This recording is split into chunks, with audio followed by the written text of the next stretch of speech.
환영합니다.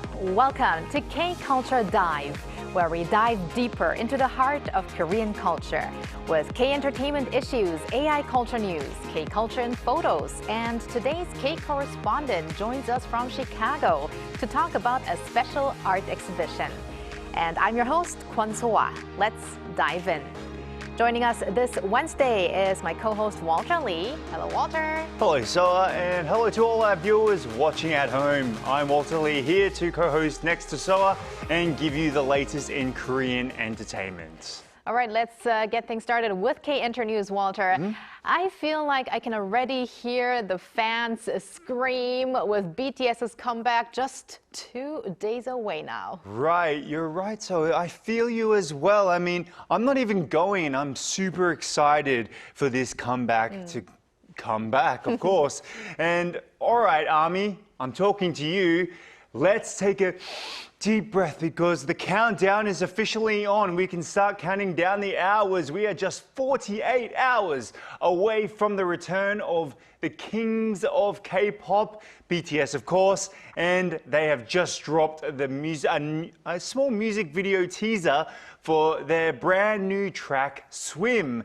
And the internet is already losing their mind, let alone the people who are ready to get to that concert, because Big Hit Music released the clip on midnight on Wednesday, giving us our very first taste of that Swim melody. So that's not all as well. BTS released the trailer for Netflix's documentary, BTS The Return, which is on their official social media channels.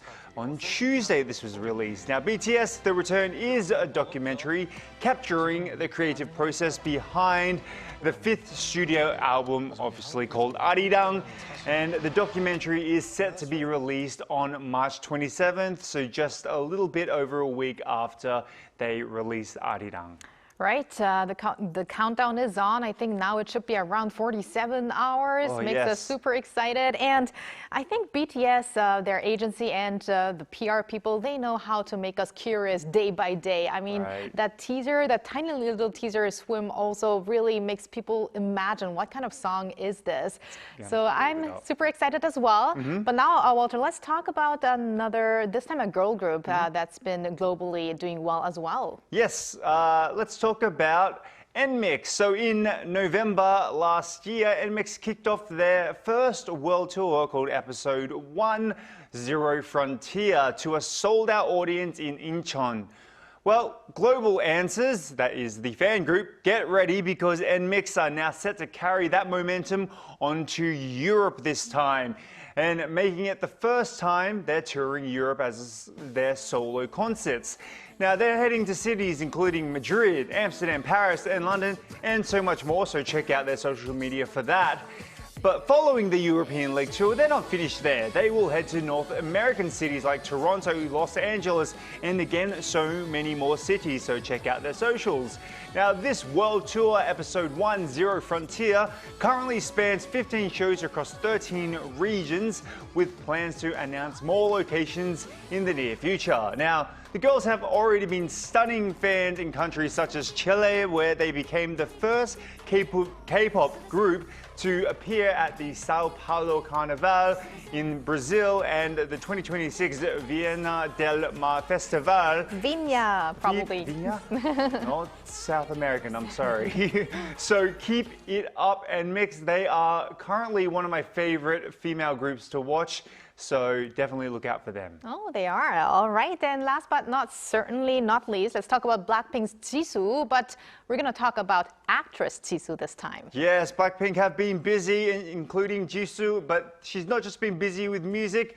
Netflix have just found its next global obsession, and with Jisoo involved. Now, Boyfriend on Demand, or 월간 남친 in Korean, starring Blackpink's Jisoo, as well as So In-guk, is officially the most watched non-English show in the world right now, pulling in a massive 4.8 million views in just 1 week from March 9th to the 15th. Now, the show cracked the top 10 in 47 countries. This is including South Korea, Japan, Brazil, Greece as well, proving its worldwide appeal. So the story does follow So Mi-rae, played by Jisoo, a burned-out webtoon producer who escapes reality by subscribing to a virtual dating simulation, only to find herself swept up in the romance that feels a little too real, blending a lot of humor and fantasy in this drama series. Now,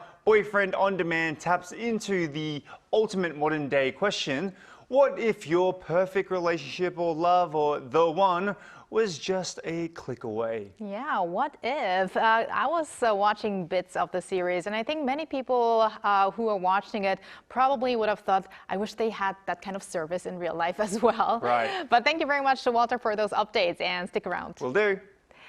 And now let's turn to our AI anchor Arirang for more on the culture front. Arirang, take it away. Thanks, Sua.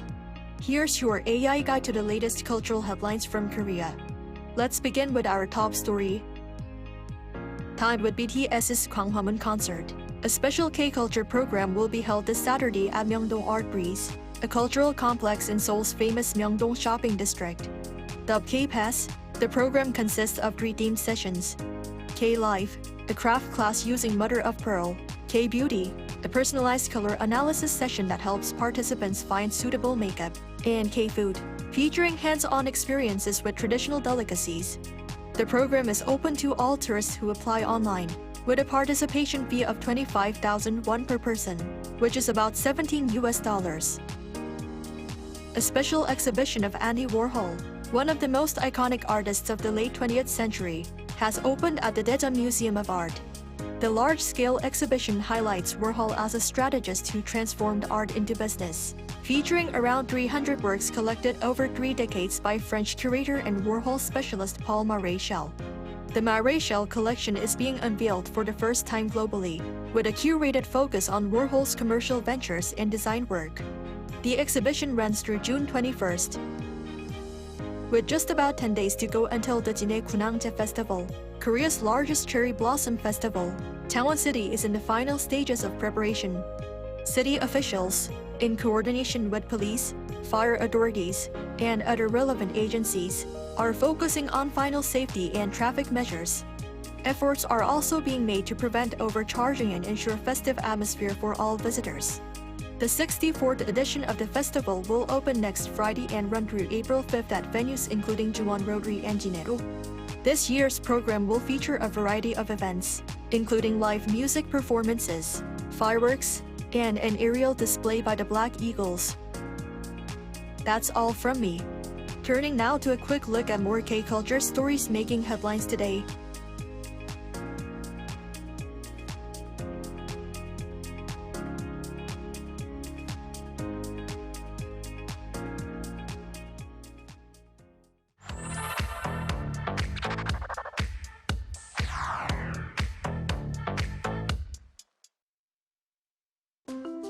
Through a single photo at a time, we take a closer look at culture in Korea. This is K-Culture in Photos.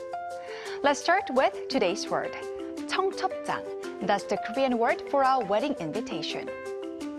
Traditionally, receiving a wedding invitation meant you were being invited to a full ceremony, family, guests, a banquet, the whole celebration.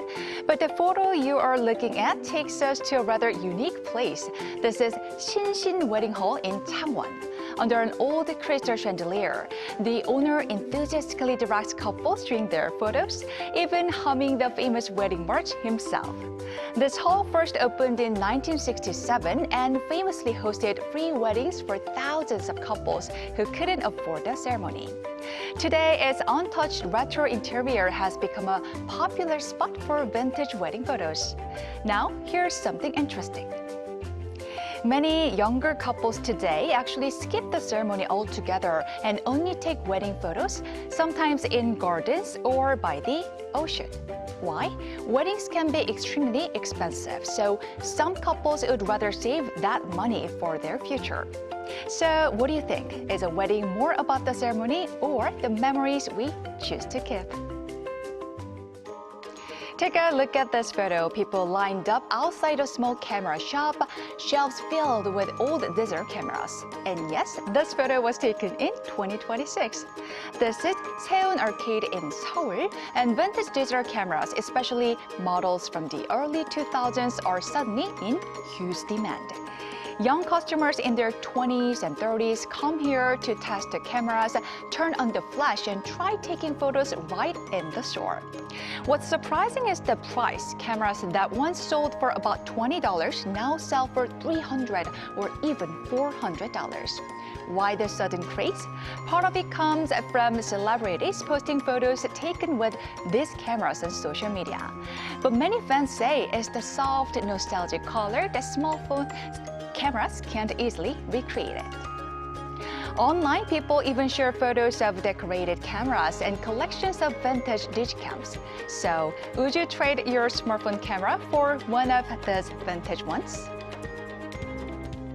Let's now talk about K-paper folding. This photo was taken in New York, where an exhibition showcased Korean ritual art created with hanji, traditional Korean paper made from mulberry bark. Hanji has been used for centuries in everything from daily life to spiritual ceremonies, and the trend is spreading further. In Russia, cultural events celebrating the Lunar New Year recently included Korean paper folding classes, where participants learned folding techniques with exploring Korean culture. For many Koreans, paper folding also brings back childhood memories. Some of you might remember a famous TV personality known as the paper folding uncle, who taught kids how to fold paper on children's shows. Back then, not only children but also teenagers or even adults folded 1,000 paper cranes or stars, believing their wishes might come true. It's amazing how something as simple as a piece of paper can carry culture, memories, and even a little hope. Finally, let's step inside one of Korea's popular stationery shops. At first glance, it might look like a small store selling notebooks, stickers, and phone cases. But for many young foreign tourists, visiting shops like this has become a must-do activity in Korea. Instead of luxury brands, many travelers now prefer browsing through small lifestyle stores filled with cute, useful, and affordable items. Some shops specialize in stationery, while others sell hats, bags, home decorations, and quirky accessories. The appeal is simple. These shops capture everyday Korean design, colorful, playful, and full of personality. And of course, they are perfect places to find small souvenirs that fit right in your suitcase. Sometimes the best way to understand a culture isn't through big landmarks, but through the little things people love in everyday life.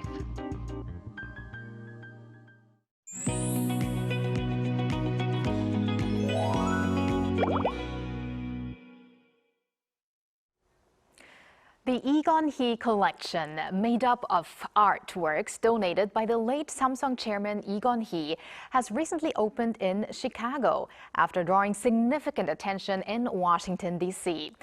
The collection showcases 2,000 years of Korean art, from Buddha sculptures of the Three Kingdoms period to modern and contemporary paintings.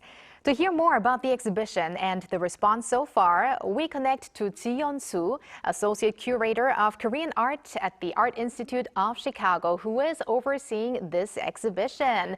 Hello, Yeon-soo. Hello, Yeon-soo. Hi.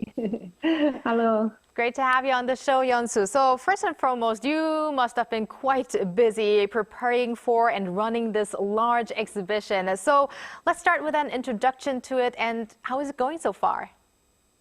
Well, thank you for first inviting me to share our special exhibition, Korean National Treasures 2,000 Years of Art. As you mentioned, the exhibition presents really highlights from the historic gifts made in honor of the late Samsung chairman Lee Kun-hee to the Korean government in 2021. In the exhibition, there are 140 objects on view, guiding our visitors through the core important ideas and distinctive beauties of Korean arts. Among those 140 works, 22 are designated as either national treasures or treasures by the Korean government, which inspired our exhibition title. So it has been really tremendously well received by visitors and then also my colleagues working with me. And each time when I visit the galleries, they're filled with the visitors who are deeply engaged with the works on display. So, and I also received several requests for interviews as well as the private and public tours. So it has been incredibly rewarding. Now, the first stop of the collection's international tour was in Washington, D.C., which attracted a large number of visitors. And following the strong response there, what significance does this Chicago exhibition hold? Is there anything different about it? Yes, indeed. I've heard that the exhibition in D.C., Washington, D.C. broke visitor records. And I've already met several visitors who are telling me that they've seen the DC version and then they came to Chicago to experience our own presentation. So it's really a strong indication of how this exhibition has been making a global impact regarding the Korean arts.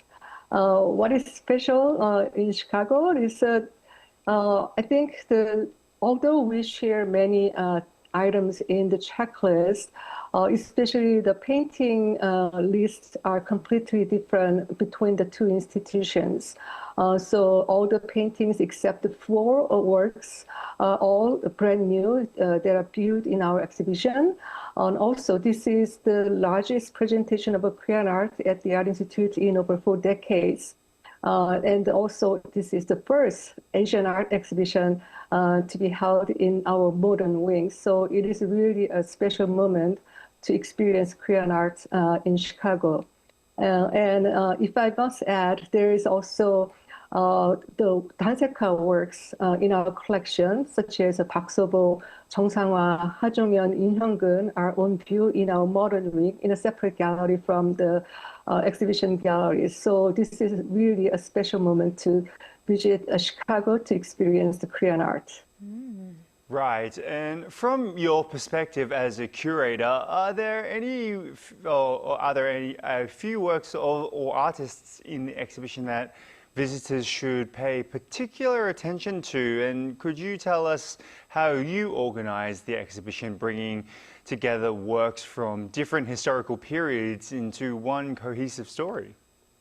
Yeah, well, thank you. And I think as a curator, I hope that visitors will pay attention to every object in the show. But if they have a limited time, I have just few recommendations. The one not to miss is Clearing After Rain on Mount Inwang by Jung-sun.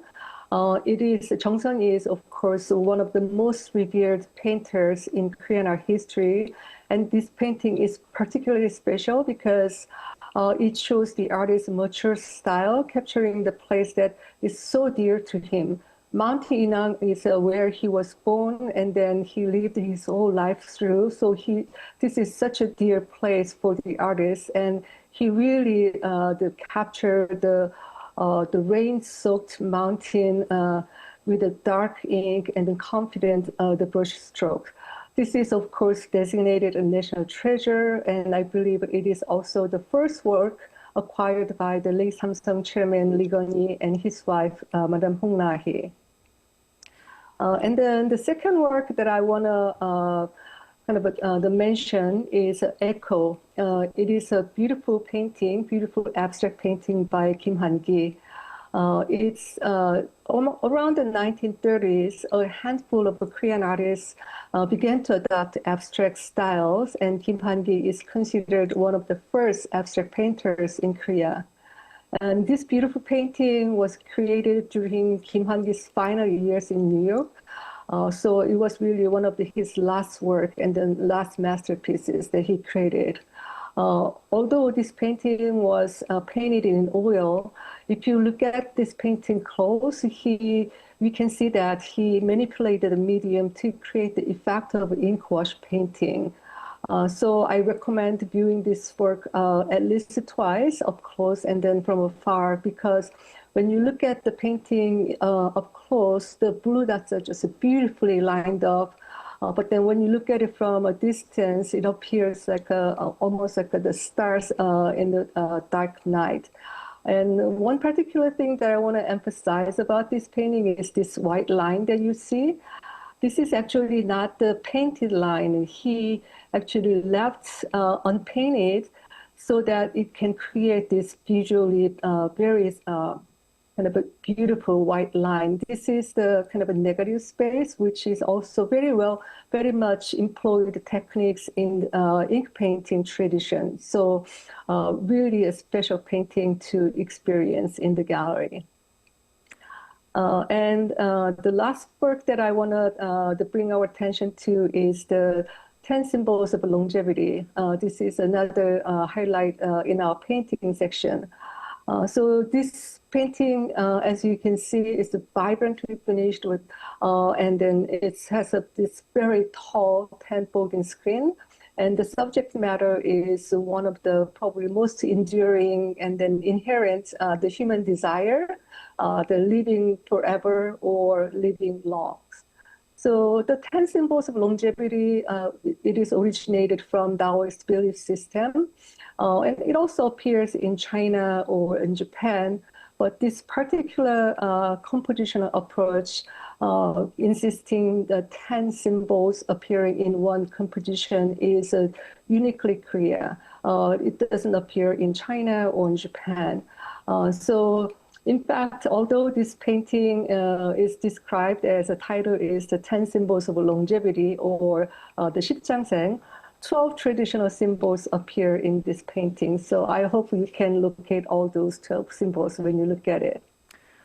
And then to answer your second question, Walter, the exhibition is organized into 5 thematic sections, and it is not organized in a chronological manner. And then it is designed to kind of guide to give visitors the freedom to kind of navigate the galleries in their own way without being kind of bound to the predetermined sequence. So for instance, the first gallery presents a modern and contemporary paintings, and this intentionally kind of departs from conventional expectation that these works will kind of come after pre-modern or traditional works. So I hope that visitors can enjoy each section as if they are looking at a small exhibition within the large exhibition. Yeah. Wow, magnificent works there, Yeonsu. And I felt like I was being curated through the exhibition right now. It must have been very difficult for you to pick out these specific works. But as you did mention before, the Chicago exhibition right now is reportedly the first large-scale special exhibition of Korean art in the city in more than 4 decades. So how have local audiences been responding so far? And are there any particular works that seem to be drawing the most attention? Well, as I mentioned, it's been really positive. I'm getting really a lot of the positive feedback, and then also the emails and the requests to the interview from local media, and then a lot of requests for private and then public tours. So these are really a clear indication that this exhibition is generating a large number of positive responses. Regarding the particular work that has been really popular among audiences is the 10 Symbols of Longevity that I just mentioned. This, even before opening the exhibition, when I was planning it, really this work everyone so positively responded to this painting among our staffs and also marketing teams. So that's why we selected this work as a key image for our the campaign. And I think it was absolutely the right decision because this work is very vibrant, as you saw, and then also monumental. So it naturally drove visitors in from a distance, but at the same time, the details and then all the intricate details and then the motifs are so inviting. So visitors really kind of drawn to even more to look at them in detail and closely. And finally, Yeonsu, at the heart of this exhibition is the Lee Kun-hee collection, which consists of works donated to the nation or Korea by the late Samsung chairman. So from an art historical perspective, how would you evaluate the significance of this collection? Also, just briefly, what are the future plans for this international tour? Yes. So it's the impact of this donation is really significant in so many ways. Of course, the two recipient institutions, National Museum of Korea and the National Museum of Modern and Contemporary Korea, already hold very strong collection.